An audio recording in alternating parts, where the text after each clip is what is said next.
Hi, and welcome along. This is the second of my best of collections for 2023, and personally, if I have to admit it, my absolute favourite. For those of you that follow the North Lodge Cottage Garden account and have done for many years, you'll know that my palette is very, very soft. It's very, very pink indeed. I do like all of these lovely, soft, dusty baby pinks and have lots and lots of this coloured hues within the garden. Special notes need to be made that I can't bring you blooms from two very important roses today. So you must make sure that you also take a look at the personal reviews up in my story highlights or on my YouTube channel. All of the roses laid out next to me actually have an individual rose review which you can watch at your own leisure, but this collection could also include the likes of Scarborough Fair and also the really lovely and very underrated Anne Boleyn. But let's get into the selection of dusty pink roses next to me, and I'm going to talk you through each one and give you a little bit of information. But if one particularly catches your eye, do make sure that you head up into my story highlights or over to my YouTube channel where you can watch its full and personal review. So right at the very top, this particular rose gets very, very little attention, and I really love this one. This one I'm going to handle very carefully because the blooms are very, very far gone. This is the Lady Salisbury from David Austin Roses, a really beautiful, soft, true pink rose, creating a really lovely informal shrub. This particular rose reaching around 3 feet by 3 feet, so absolutely perfect for growing at the front of a border.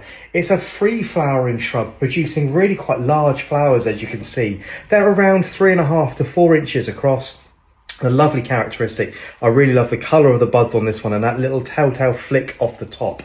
The Lady Salisbury is a little on the floppy side, and I know some of you that grow it, that communicate with me regularly, say that frustrates you a little bit, so do try giving it a little bit of support. But it is something that with the Lady Salisbury improves over time as it becomes a more woody and shrubby shrub, so do give it a little bit of time. But this one, the first in the collection, is the Lady Salisbury. Right up and next to it, the new Wisley 2008, a really cracking shrub rose, creating a large informal shrub, something in the region of 4 to 4.5 feet. You can see producing these absolutely effervescent, glowing, disc-like flowers. Very, very similar. If I bring this down to another one in the collection and line them up side by side to Harlow Carr in size and shape. However, the bloom on this one is much, much simpler, much plainer in colour and much paler in colour. There's none of the flounce and frill to the edge of the petals that you'll get with Harlow Carr. A great rose, as you would expect, named after one of the RHS gardens for disease resistance and for heat resistance as well. So this one is Wisley 2008. Moving down to the second level, this particular one, a firm favourite here in the North Lodge Cottage Garden, along with its sister rose. This one is Harlow Carr, producing a small, very, very woody shrub in the region of 3 to 3.5 feet. This one for me is particularly special, has been focused, the pictures of this one I've taken has been featured several times in the David Austin catalogue. I'm really proud of the images I take of this particular rose, and a very, very useful shrub rose indeed. This particular one, along with its sister rose, the Country Parson, are one of the few roses that will actually take a really exposed site very, very well. So if you're gardening close to the coast, or if you're gardening on an exposed site and you maybe take a salt wind or lots of wind indeed, this particular rose will stand up really quite well.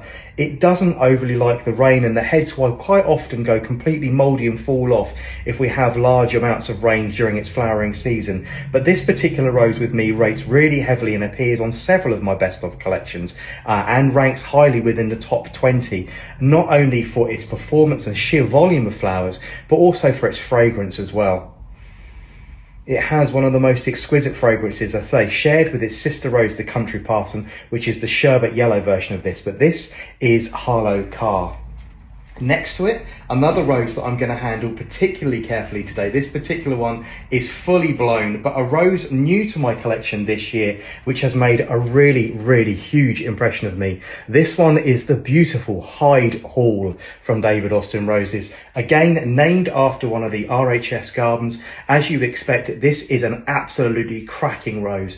Unbelievably hard-working, free-flowering. This particular specimen has not been out of flower at all this year. When other roses during the calendar this year in 2023 have really struggled with the weather conditions, Hyde Hall has marched on, bloom after bloom, volley after volley. It's got a huge spur of flowers on it right now, covered in around 20 or 30 flowers, all really tightly in bud, just about to break. But this particular flower, as you can see, showing off all of those really beautiful, lovely, soft pink tones with that lovely lemony centre, absolutely fully blown and just about to drop its petals. But this one is the really lovely Hyde Hall.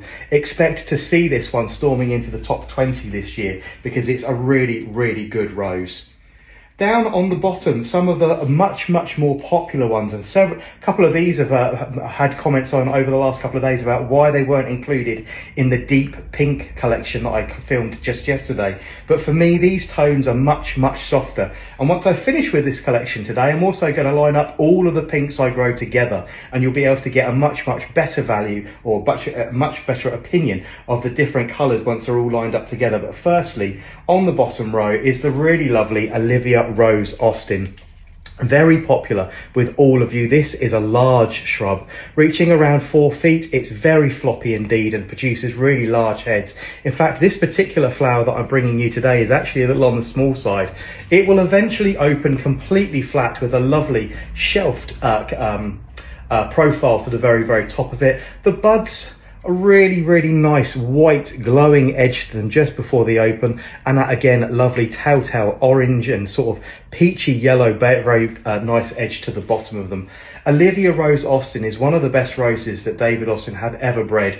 Unfortunately for me, it's a little bit too floppy, and I do get a bit frustrated with its particular habit, and it does lack a little bit on the fragrance side.